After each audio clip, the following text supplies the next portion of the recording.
Hi, my name is Charles O. Anderson. I am the Artistic Director of Dance Theater X and the Chair of the Department of Dance at The Ohio State University.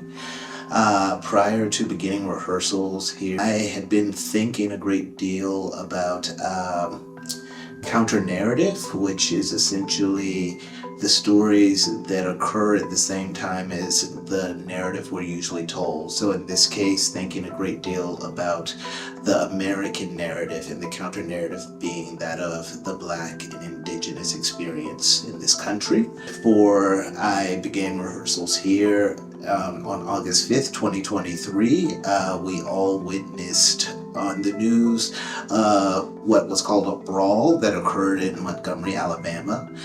I was really interested, of course, in that because historically, rarely do we see African Americans fighting back against white aggression. What particularly struck me, however, was that 2 hours before this altercation took place, there had been a ceremony in Montgomery honoring enslaved Africans who came through that port in Montgomery, Alabama, as Montgomery, Alabama was one of the major holding stations for enslaved Africans entering the United States. Well, of course, I'll immediately reference we know that right after the brawl, the chair became the star on social media. We can see many memes of people going to stores trying to pick out their chair, which was hilarious. But I couldn't help, and I saw many other folks start to pick up on the historical significance of the folding chair. Thinking about that Shirley Chisholm quote that if there's not a seat at the table, bring a folding chair.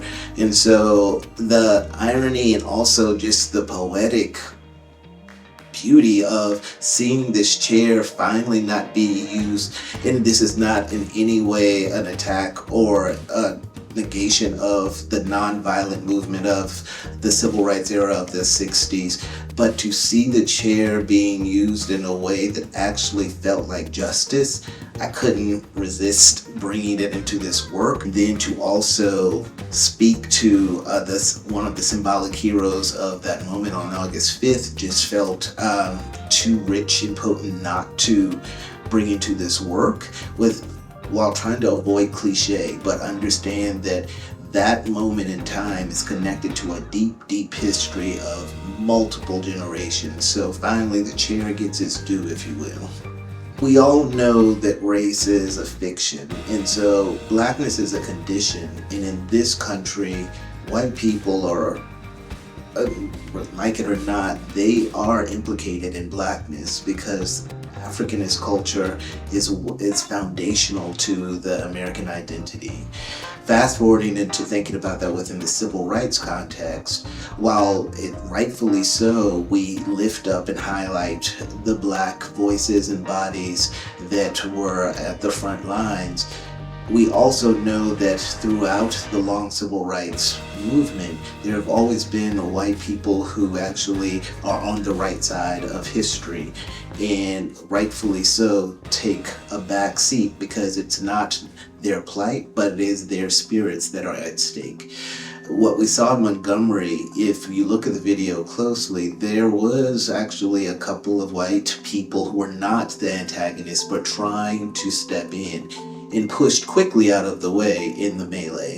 And so I think it's important in a company that is diverse to not try to erase or invisibilize the non-Black bodies, but to recognize the spirit and in some ways the spiritual fortitude it takes to stand in solidarity with Black people, even though they may not be recognized in that moment as being allies. It's not about the recognition, it's about the action and intention. I have been following, admiring, deeply respecting Dayton Contemporary Dance since I began my career back in the early 90s. in part because one of the first actually two of the first choreographers that I met, black choreographers, were Ulysses Dove and Cleo Parker, who were both adjudicating an American College Dance Association conference, and they encouraged me as a young dancer and choreographer to do this work. And so as I began researching them, of course I encountered Dayton Contemporary and their iconic performance of Vespers. From there, I continued to follow the work of the company as a repository of some of the greatest African American cultural products of the 20th and 21st century. And then ironically, as I began my own dance company, a number of my dancers were either trained or danced with this company. So throughout my 20 odd years in this field, I have always been in the circle, the energetic circle of Dayton Contemporary. So it's an honor to finally be within the eye of the circle. I will say that I earnestly tried to cut the cast in half, and it will be fine with half the cast. But as I understand my own choreographic voice, I'm very interested in ritual and what happens when people come together to do something in spirit, in unity. And so as I was watching the full company, the potency of watching all of them dance is just too tempting. I could not bring myself to cut this piece in half and feel as if I'm showing my work. I needed to honor that ethos, particularly in this latest trajectory of my work, which is very much founded on the formal aspects of Africanist ritual.